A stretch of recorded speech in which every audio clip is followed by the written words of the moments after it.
Hola a todos, ¿qué tal? ¿Cómo están? Todos los avances tecnológicos de que disponemos no nos sirven para responder preguntas que el ser humano se plantea desde hace siglos, como por ejemplo, ¿qué es el amor? Esta es la cuestión que analiza el compositor argentino Demián Rudel-Rey en su ópera de cámara ¿Qué es el amor?, que el próximo mes de febrero se estrena online.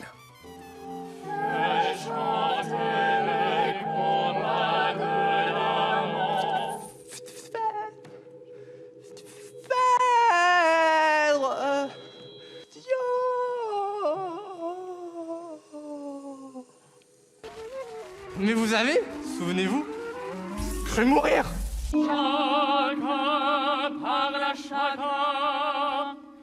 Regardez, ici.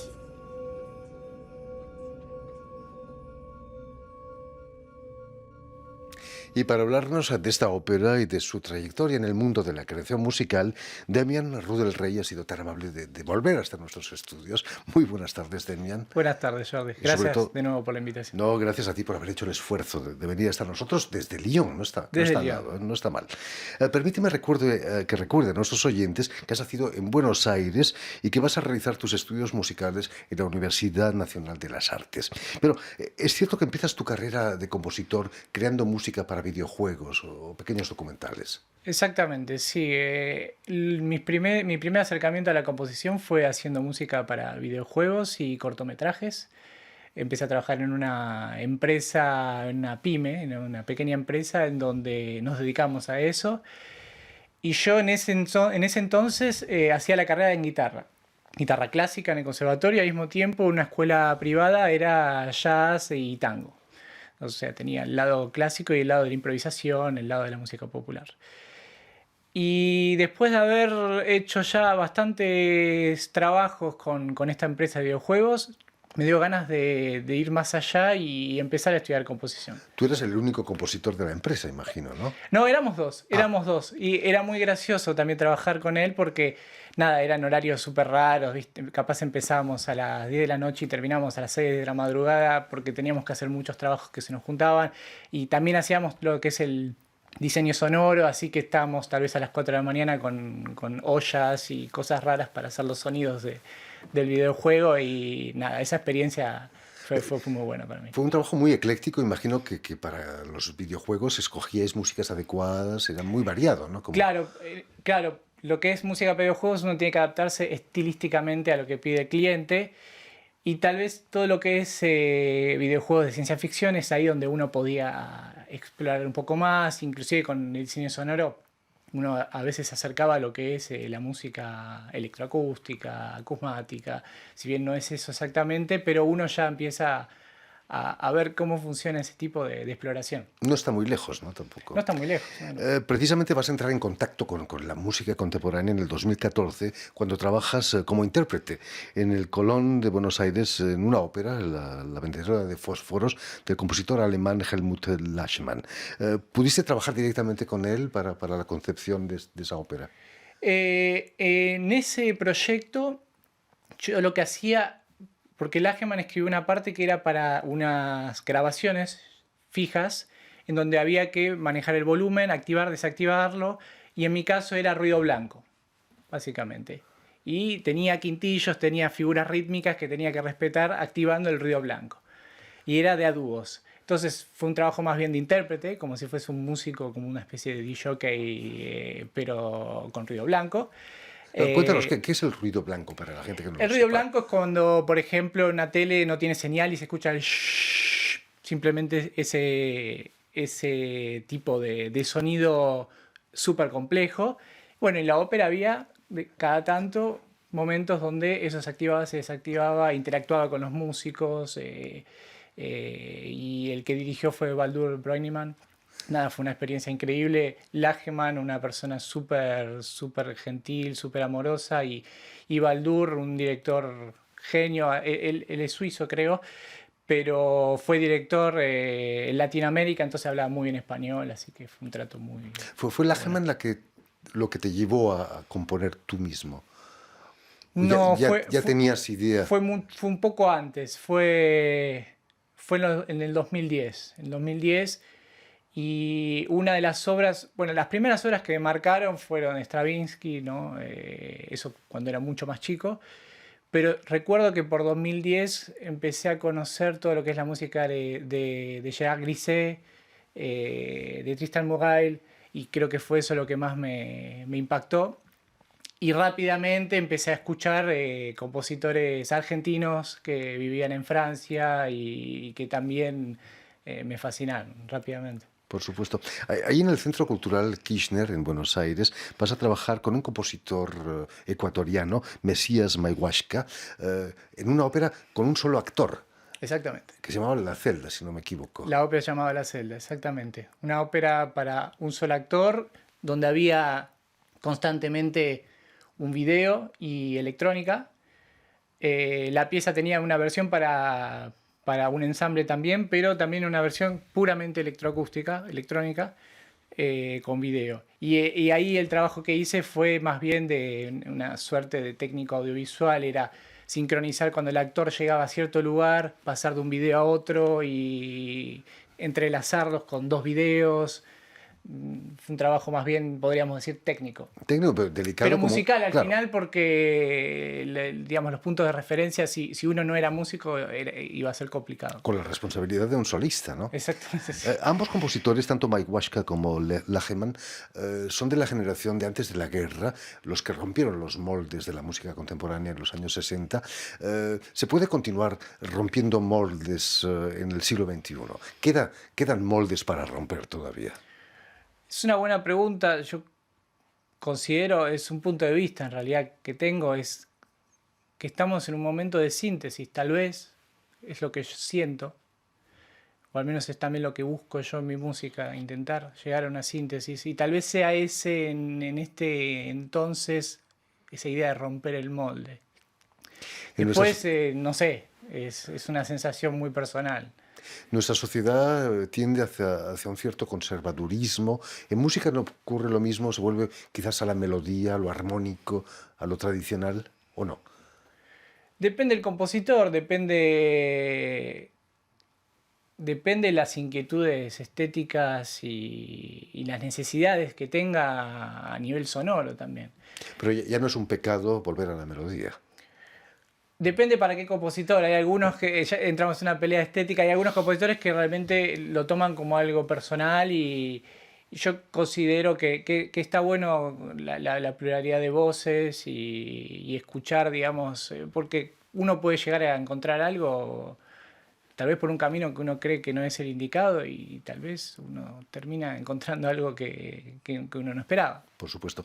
Tu música es absolutamente conceptual, la textura es más importante quizás que el ritmo o la melodía. Últimamente el ritmo forma parte esencial de las obras que vengo haciendo y en la ópera hay momentos donde eso se escucha muy claramente, otros que no, pero tal vez el parámetro que me interesa como punto de partida hoy en día es el ritmo. Cuéntanos Y el timbre, claro, obviamente, por pero supuesto. siempre con una base rítmica. ¿Qué os han hecho los instrumentistas de las orquestas para que los maltratáis como los maltratáis a veces los compositores? Porque es muy difícil de interpretar vuestra música, muy a menudo. Bueno, es casi una cuestión histórica, ¿no? Siempre hubo esta idea de hacer evolucionar la técnica también instrumental. Eh, no sé, recuerdo por ejemplo las secuencias de Berio en su momento eran como obras súper difíciles y hoy cualquier persona que hace un conservatorio en su máster toca la secuencia de su instrumento, ¿no? Y se volvió parte del repertorio. Y en su momento era algo muy difícil de tocar y hoy pasa un poco lo mismo, ¿no? Uno a veces propone cosas que son al límite y tal vez de acá a 20 años sea algo mucho más fluido, mucho más natural para el instrumentista. Has compuesto una obra para trompeta solista. ¿Has trabajado con el solista quizás para saber qué es lo que se Sí, puede y lo que no se puede hacer con una trompeta? fue una experiencia genial. Es trompetista que se llama Mathias Champon de Lance Nova. Y justamente había una exploración muy particular que si no la trabajaba con el músico no iba a funcionar. No iba a salir como yo quería, ni él iba a estar contento. Que es todo un trabajo sobre cómo filtrar el sonido con la lengua y hacer ritmos como polirritmias. El ritmo que él toca es diferente al ritmo que hace con la lengua. Entonces se genera como una especie de polirritmia dentro de una misma nota. Una pesadilla para el instrumentista, ¿no? Felizmente lo tomó como un desafío. Felizmente lo tomó como un desafío y el trabajar, el ida y vuelta, también generó adaptaciones, ¿no? De la partitura, por ejemplo, yo, por más que conozca muy bien el instrumento, no soy trompetista, ¿no? Y en el intercambio se llegó a resultados ideales, digamos. La grabación se puede escuchar en YouTube, Exactamente, precisamente. sí. Exactamente. Vas a venir a Francia a estudiar en el Conservatorio de Lyon. ¿Qué es lo que te trajo a Francia? ¿Quedas esa aura de ciertos compositores argentinos aquí en Francia? Eso, en primer lugar, toda la música francesa fue mi preferida desde muy chico. Desde Rameau hasta Debussy, hasta Grisset, como dije antes, compositores más actuales como Philippe Burel, que es el profe que cuando hice el concurso de entrada estaba él como profesor. Franck Bedosian, digamos, todo la música francesa y los compositores argentinos que también se habían formado en Francia. Me contabas que Martín Exactamente. Matalón, Daniel D'Adamo, Luis Naón. Me contabas que fue por casualidad que empezaste a estudiar con Martín Matalón, ¿no? Claro, porque cuando yo hice el concurso estaba Philippe Jurel de profesor. Y Martín era parte del jurado de entrada. Y justo cuando termina el concurso, le digo a Martín, mira Martín, la verdad, o sea, cuando termine el máster yo quiero tomar clases con vos, aunque sea un año, no sé. Ahora tiene el CNSM, pero bueno. Y finalmente, cuando Philippe Se jubiló. renunció, lo reemplazó Martín. Así que se adelantó eso. El azar a veces hace mejor las cosas que nosotros. Desde entonces sigues viviendo en Lyon. Sí. ¿Es más fácil la vida de un compositor en Francia que en Argentina, quizás? Sí, es mucho más fácil. Uno puede proyectar. Si bien es complicado, no, las cosas no vienen solas y uno hace mucho trabajo para que funcione y para que sea relativamente constante, si bien nunca no llega a la constancia que uno realmente quisiera, es mucho mejor. Ya el hecho de poder proyectar es algo increíble, no me lo hubiese imaginado estando en Argentina. Demian, volviendo a la ópera, ¿qué es el amor? ¿Habéis conseguido saber qué es el amor después de tanto tiempo trabajando en ella? Creo que no. Cuanto uno más indaga, menos sabe. Y creo que eso es lo mágico de la pregunta, ¿no? Que se le ocurrió a Platón, digamos, en el banquete de hacer todo un escrito sobre eso para no llegar a nada, y a nada y a todo, ¿no?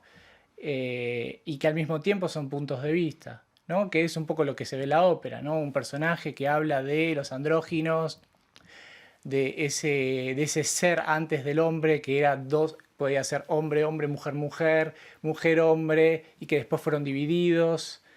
O sea, un discurso más mitológico podría ser, otro más político, otro más sobre la importancia de Eros, que es el más ser bello, eso es el amor. Bueno, y ahí cada uno tiene su punto de vista y es donde ahí viene Diotima o Diotima, que vendría a ser la... En el texto original es Sócrates que está poseído por Diotima.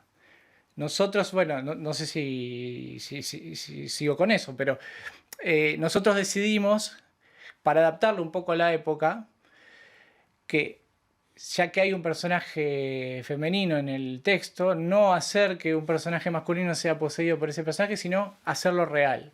Entonces, Diotima es un personaje que existe en la ópera, que es interpretado por Elizabeth, que es la acordeonista y bandoneonista en la ópera. Hablando de los intérpretes, son músicos, pero también actores. Hay dos Exactamente. cantantes. Eso fue lo más... fue la aventura más grande de todas, decidir que los músicos tomen el rol de actor. Y fue también en la elección de los músicos. O sea, era elegir una calidad extrema musical, porque mi música es complicada a tocar, pero también gente que se sienta cómoda para hacer cosas que nunca se hubiese imaginado hacer. Como por ejemplo decir un texto súper complicado de 10 minutos de combinaciones de palabras que, si bien estaba en francés, me preguntaban, ¿qué es? ¿Qué significa esto? Nunca vi esta palabra. Estamos viendo una imagen de uno de los actores cogiendo una máscara. Te hemos dicho que hacía falta una máscara para venir al programa y has traído una máscara. Acá No está sé la si es máscara. reglamentaria contra el COVID, pero Claro, no, tiene el espacio acá, pero se pueden combinar. es parte de la escenografía. Me decías que Exactamente. es una impresión en 3 dimensiones. Es una impresión con una con una impresora 3D. Y es el personaje Aristofán que la usa, es Remy Tripodi, que es saxofonista.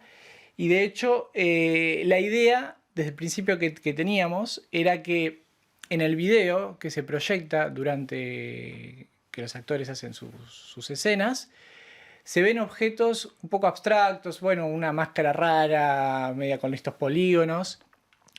Y queríamos dar este costado mágico de que ese objeto después tome vida, que realmente exista. Aunque sea abstracto al video, después, uy, mira, eso existe. Entonces, la solución fue una idea de Rocío. Básicamente era hacer la animación en 3D y después imprimirla. Está bien. Dais vida a Y lo estos que no son las existe. ofrendas, porque son las ofrendas que le dan a los dioses, o podría considerarse que son ofrendas que le dan a Sócrates para convencerlo, para decir, yo sé que tengo razón de lo que es el amor. Es fantástico. Yo también he logrado sacar de la realidad virtual una realidad tangible. Hay que poner corazón cuando uno se dedica a la composición y a la ópera. Ahí está. Y se imprimió el corazón que yo doy la composición y ahí está. Ese es el objeto de Pausianas. Y básicamente porque, digamos, uno de los conceptos de la ópera también con esta idea de que el objeto que está proyectado, después lo vemos ahí, los actores que vemos proyectados en el video salen del video y entran en escena, se ve este juego de como dos mundos. La idea del corazón con esta forma medio de Moebius está como inspirada también en esta idea del adentro y al afuera, ¿no? Como que continúa expandiendo esta idea conceptual, digamos. Fantástico.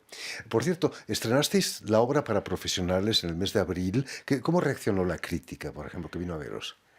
Había muy poca prensa, había más bien directores de salas de teatro, directores de centros nacionales, había críticos, hay un crítico que va a hacer la nota de intención cuando hagamos la versión en línea. Y la verdad que fue muy buena, tuvimos muy buena recepción, muy buena recepción. Inclusive nosotros estábamos sorprendidos con el resultado, porque fue todo muy acelerado y muy difícil. Fue un momento donde se cerraba y abría con el confinamiento y había que comprar madera, había que comprar tela para el vestuario. Y te cuento una anécdota. Era un jueves, Macron anuncia que el sábado había confinamiento de nuevo. Y no habíamos comprado las telas para hacer el vestuario. Esto nos enteramos el jueves a la noche. Entonces, el viernes, desde la mañana hasta la última hora, recorriendo todo Lyon para comprar todas las telas y demás, por las dudas, para darle a las costumières y que tengan el material para poder hacer el trabajo. Llegaste a tiempo. Llegamos a tiempo y así fue todo. La filmación también, la filmación previa, ¿no? Porque eso que hemos proyectado es una filmación previa que hicimos en una caja negra, boîte noire, y eso también fue el 1 de abril y el estreno era el 30 de abril. O sea que estábamos Justo. justísimos. En fin, el 5 de febrero Exactamente. la gente puede conectarse a tu página web y allí podrá ver durante casi un mes, ¿no? Exactamente. ¿Y por qué solo un mes, sino dejarla libre para siempre? Nosotros creímos con Rocío y con el libretista Eric Der que estaba bueno poner el espectáculo como si fuese realmente un espectáculo, ponerle un principio y un fin y aprovechar Y que la gente aproveche que hay un periodo para verlo y que no sea para siempre, que no sea efímero, que sea un momento que uno puede elegir de verlo o no, pero que sea un momento fijo. Le da más valor, quizás. Le da un poco más valor, creo. Sí. En fin, pues ya lo saben, tienen una cita en internet con la página del compositor Damien Rudel Rey para ver el estreno a partir del 5 de febrero de la ópera ¿Qué es el amor? Y de este modo quizás os planteemos qué es el amor y quizás lleguemos a saberlo. ¿Quién sabe? Muchísimas gracias, Damien, por haber estado aquí con nosotros. Gracias, Jesús. Permíteme también que dé las gracias a Vanessa Loiseau y a Julián Leng, quienes se han ocupado hoy de la realización del programa, y saludar también a nuestros telespectadores que nos siguen en el continente americano a través de la cadena Unión Continental Latinoamérica y los de la red TAL, que reúne las televisiones públicas y universitarias de América Latina. Y a ustedes, muchísimas gracias por su atención y les damos cita para una nueva edición de El Invitado de Radio Francia Internacional.